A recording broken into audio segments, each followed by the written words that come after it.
মমতা ব্যানার্জিকে গ্রেপ্তার করা উচিত। আজকে এসআইআর যেহেতু হচ্ছে, সেই কারণে মমতা ব্যানার্জির মাথা খারাপ হয়ে গেছে। আসল মাথা খারাপ ওখান থেকে যে এসআইআর হলেই তো সর্বনাশ।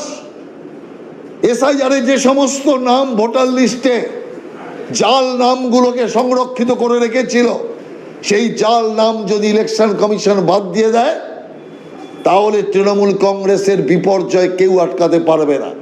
সেই কারণের জন্য যখন শুনতে পেরেছে কালী পুজোর আগেই হয়তো এসআইআর এর ঢাকে কাঠি পড়ে যাবে, আর সেই চিন্তাতেই এখন তৃণমূল কংগ্রেস ছটফট করছে। যাই করুক না করুক, এসআইআর হবেই, আর তাকে আটকানোর সাধ্য তৃণমূল কংগ্রেসের নেই। এবং সারা বাংলার মানুষ চায় যে ভোটার লিস্টের শুদ্ধিকরণ, আর এসআইআর এর মাধ্যমে ভোটার লিস্টের শুদ্ধিকরণের কাজ হবে।